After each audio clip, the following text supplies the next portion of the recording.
All India मजलिस ए Ittehadul Muslimeen AIMIM के सदर असदुद्दीन ओवैसी ने एक जलसा ए आम में भारतीय जनता पार्टी BJP की पॉलिसियों पर सख्त सवालात उठाए।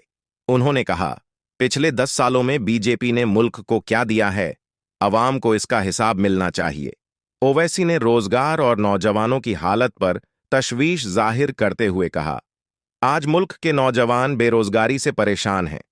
उनकी तवज्जो मजहबी मसाइल में उलझा दी गई है, कभी गौरक्षा के नाम पर तो कभी दीगर मसाइल के जरिए उनका ध्यान हटाया जा रहा है। उन्होंने किसानों और गरीबों की मुश्किलात का जिक्र किया और कहा, किसानों को खुदकुशी पर मजबूर किया जा रहा है। गरीब और मजदूर आज भी बुनियादी सहूलतों से महरूम हैं। असदुद्दीन ओवैसी ने BJP पर नफरत फैलाने का इल्जाम लगाया और आइन का हवाला देते हुए कहा, हमारा आइन सबको मसावी हुकूक देता है, लेकिन आज नफरत और इम्तियाज को फरोग दिया जा रहा है। यह मुल्क को पीछे ले जाएगा।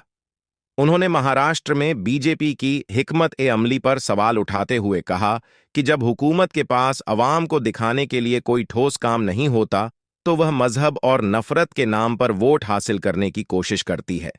ओवैसी ने अपने खिताब में अवाम से अपील की कि वह नफरत की सियासत को पहचानें और मुल्क के मस्तकबिल के बारे में सोचें। उन्होंने नौजवानों से भी कहा कि वह अपने हुकूक के लिए खड़े हों और हुकूमत से सवाल करें।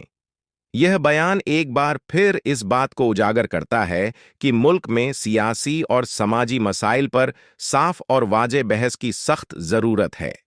दिखाने के लिए कुछ भी नहीं है BJP के पास। नौजवान परेशान है, रोजगार नहीं है तो नौजवानों को बोल दिए तुम लव जिहाद पे लग जाओ। नौजवान भूखा है तो बोले तू गाय की रक्षा के लिए तू कुछ भी कर ले।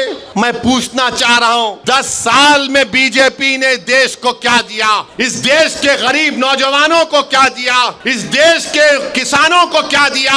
कुछ भी नहीं दिया। क्या दिया? नफरत करो मुसलमानों से, नफरत करो, डर दिखाओ मुसलमानों का, मुस्लिम अकलियत का। अरे संविधान में तो सब बराबर है नरेंद्र मोदी, मगर आप नफरत पैदा करके महाराष्ट्र में वोट हासिल करना चाहते हैं। दिखाने के लिए कुछ भी नहीं है, कुछ भी नहीं है दिखाने के लिए।